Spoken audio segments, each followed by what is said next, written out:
Oh, we can't go over there. I don't need that spirit on me. I don't want that spirit on me. But wait a minute.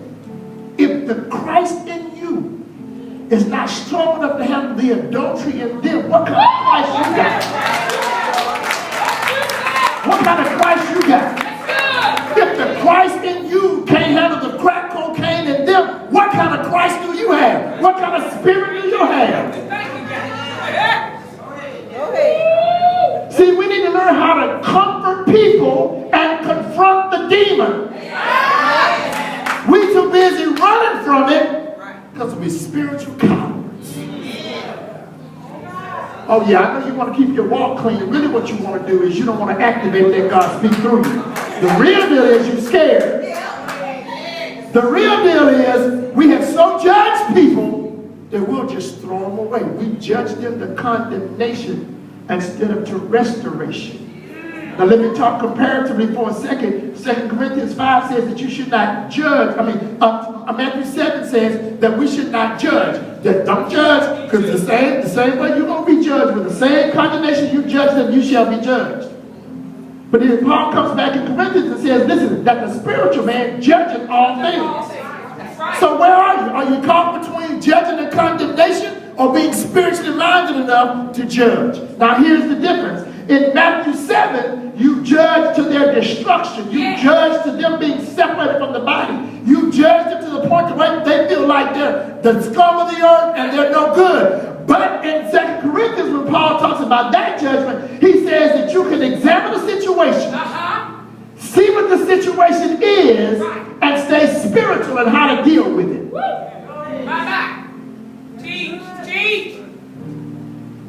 Stay spiritually minded enough to say, okay, you're cheating on your wife, you're cheating on your husband, you're taking drugs, you're doing whatever. What we're going to do right now is we're going to pray for you before we do everything else. We're going to pray right now. Come on. I know they don't smell good. They've been on the streets for days. That's okay. You forget that you went on the street, but where you was walking, you was stinking. Forget that part. You forget the part that you were stinky too. I know you took a shower every day and you put on your clothes, but your spirit was foul. You forget where you come from when you get so religious. You forget that God had to break your heart, and you won't participate in the breaking of the wounded heart. You gotta understand, you can't shift lives not touching them. That's true.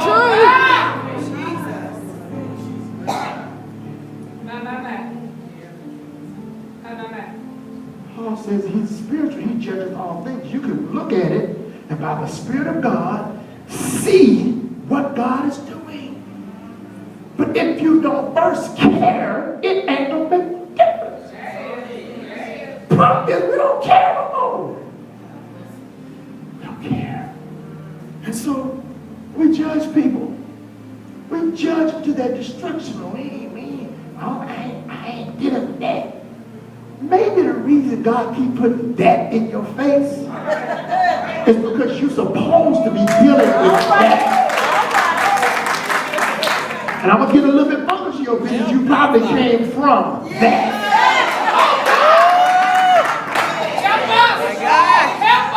And the problem is you haven't matured enough to know that you can deal with them in spirit and not indulge them in flesh. Teach us, Bishop. When are we going to start restoring people for real? And quit throwing them away? When? We're judging people unto condemnation. But we need to be judging them to restoration. Galatians 6 verse 1. Galatians 6 and 1 quickly. This godly sorrow is a repentance that has to come. We're in the month of Elul. We're dealing with our sorrows before God. You have to open your heart up. Because listen, watch this. Now let me flip the script for a second. We can't help you be restored if you don't want it. Now, if you just want to be a fool, snip, go be a fool, and when you fall, I'll come back and grab you.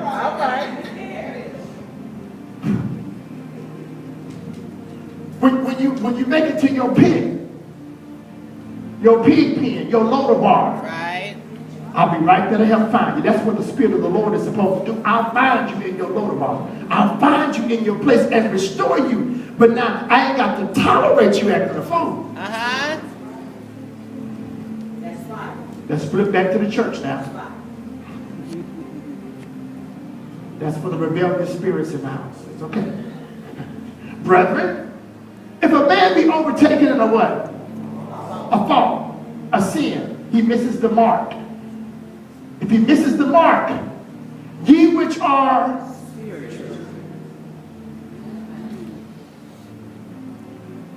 there's too of us trying to restore people through our flesh. Come on. There's too many people trying to hold people to standards that we don't live ourselves. Okay, so your child got on drugs. It's never been a part of this family. Your child robbed somebody, shot somebody, whatever the sin is. Your best friend lied on you. Whatever the sin is. Whatever the sin is. Whatever it is. Did you consider that God has given you an opportunity for spiritual growth? Because he wants you that are spiritual to handle this. Would you consider that the reason God is putting it at your feet is to give you opportunity to mature? Because guess what? If you've never gotten behind the wheel of the car and driven it, you can't drive. You can read the book, take the test, and not get behind the wheel, and you still can't drive.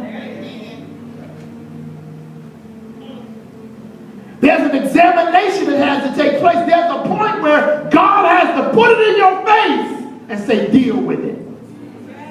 Could it be he's trying to mature you for a greater work? And the only way he can mature you is to let it come in your household? Now, you know, when you were young and you had no children, you talked about everybody else's house when they was going through. But you got older, you had some children, now some stuff coming to your house, and you're trying to hide it now. You uncovered everybody else, but when they hit your house, you cover it. We don't do it. We don't talk about that. What? I know. We can't be religious, so religious that we don't think about restoring people.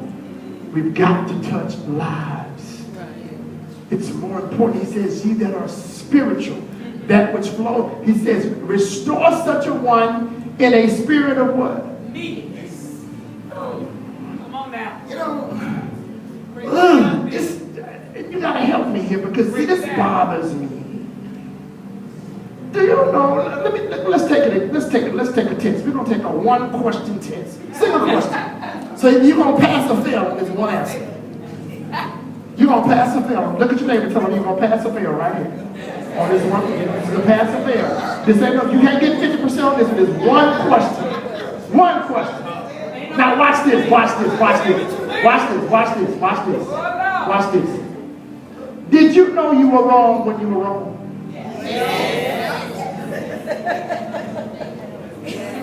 Certainly. No, let me ask you one more time. Did you know you were wrong when you did wrong? Yes. So why then, now let's come back to church for a second. Why then are we so busy telling folk that they're wrong when they already know they're wrong? Why don't we take a little bit more godly approach and start watch this, demonstrating right so they can see right. We're too busy monitoring and not ministering it out in our own walk.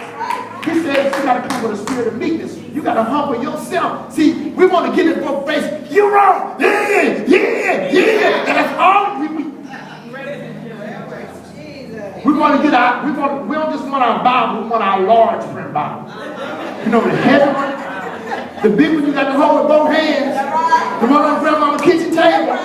The one that was on, the one on the shift room, they've been passing down the family for 50 years. You want to walk to work with that Bible and crack across their head. Yes. Why do I have to convict you when you're under conviction? And can I tell you this? That's the Holy Spirit's job anyway. Right. Right. You melanin this stuff, you ain't got no business melanin. Yeah. Because watch this, watch this. When you come to them acting a fool, you help them harden their heart even against God. Why don't you love them through it? Love them through it.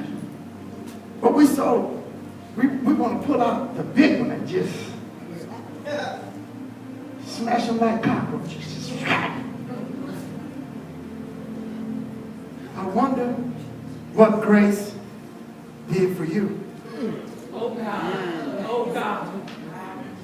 Okay, so they got caught.